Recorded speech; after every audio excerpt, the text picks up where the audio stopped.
says, he says, a planetary government to micromanage and reduce our numbers by at least 80%. What is your view on that? And when you were in government as a U.S. Senator, I mean, did you ever hear any talk like this, or is this starting to gain steam now? I think it has been gaining steam. You saw a little of it in my time in the Senate back in the late 70s and early 80s. Partisanship was beginning to really raise its ugly head more extensively than ever, at least in modern times.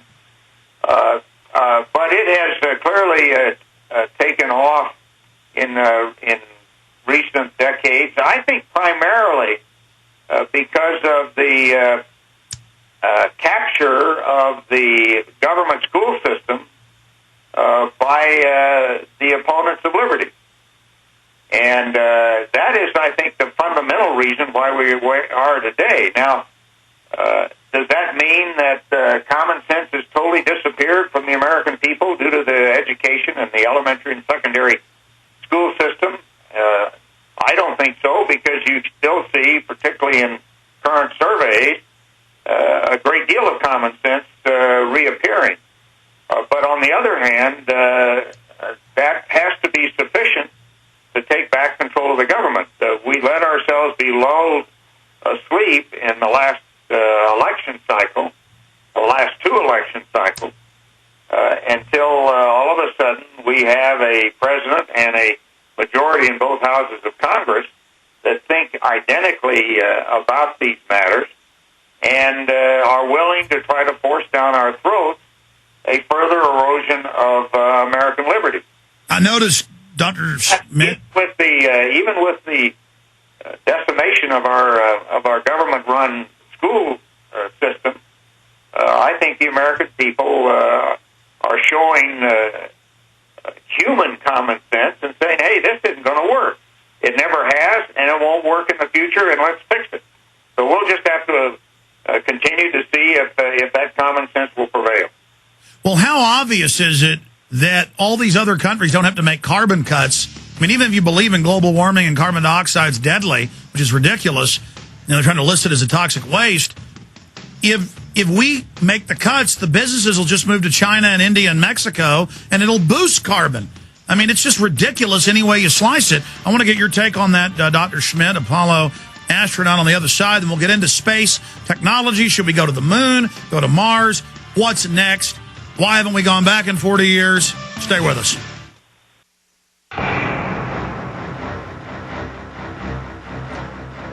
Monday through Friday from 11 a.m. to 3 p.m. Central Standard Time. We're here. I come back Sundays, abbreviated live show, 4 to 6 p.m.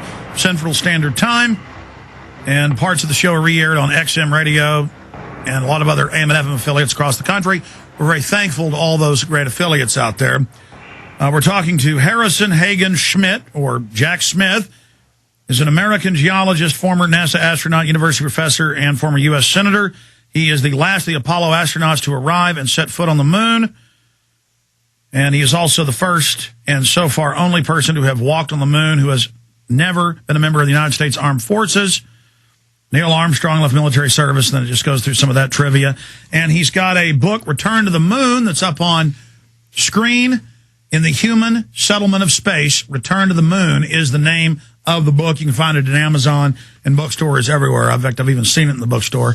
I've even seen it in my dad's house. But the point is, great book. Be sure and get that. Just modify one thing you said.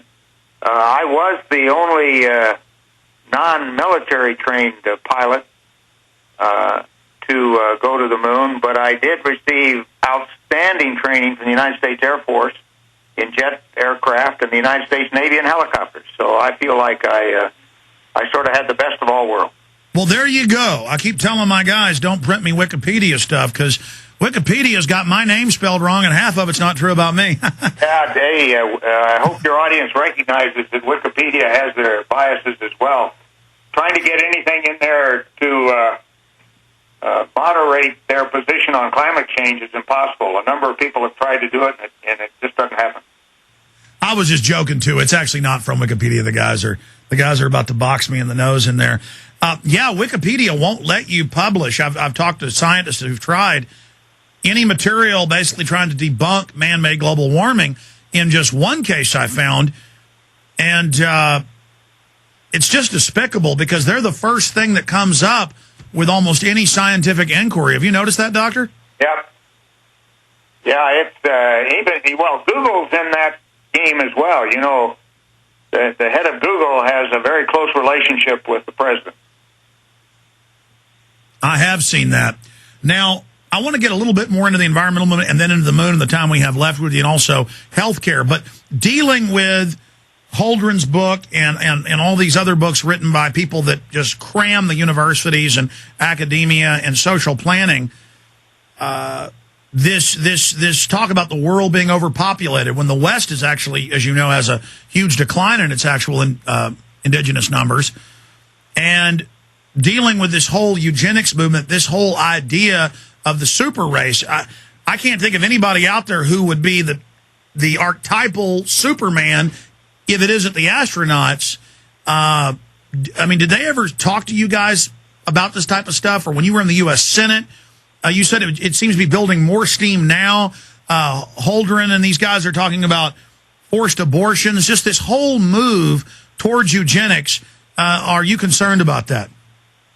Oh, well, I'm concerned about any movement that might have legs to it, but I really think it is more visible now because the people who think this way have gained power.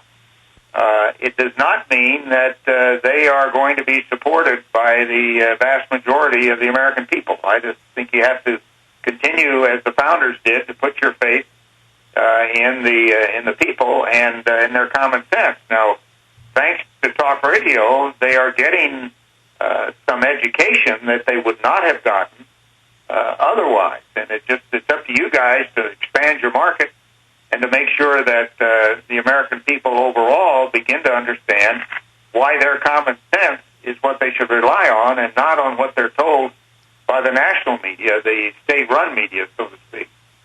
Now, I think the whole trend really began with the fall of the Soviet Union because the great champion of the opponents of liberty, namely communism, had to find some other place to go, and they basically went into the environmental movement. And now, that's not to say there aren't some major and significant environmental issues, particularly at the local level, but they converted environmental activism to a political movement, and some would say a religious movement. Yeah, and really what these are is parasites. I mean, they want to organize our lives. They want to run our lives. I'll never forget back in the mid-'90s, they were stealing farmers and ranchers' land in and around Austin in the name of environmentalism. They later built on it and sold it to themselves. They were just bank robbers, criminals. And I remember being in a meeting with these city council advisors, and I said, this isn't freedom. And they said, everything's a planned economy. You know, somebody's got to do it. I mean, they really think it's their job to run our lives. How do we beat the forces of tyranny? Well, you have to do it by education and by reminding the American people that their basic common sense instincts are correct, that their own private property is important, their incomes are important, and they should not transfer that to the government. Well, it's their first chance to express themselves politically is coming up in the next congressional election.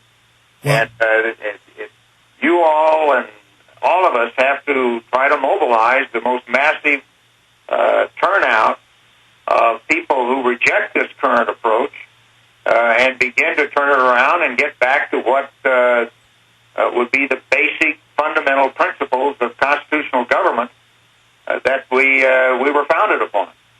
Well, I noticed you mentioned the last few administrations being a problem, and so I'm glad you're recognizing, obviously, that both parties are run by these special interests.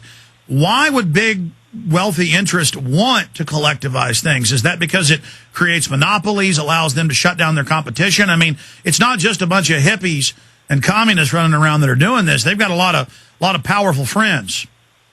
Well, there's no question. There's a lot of money influence in this process.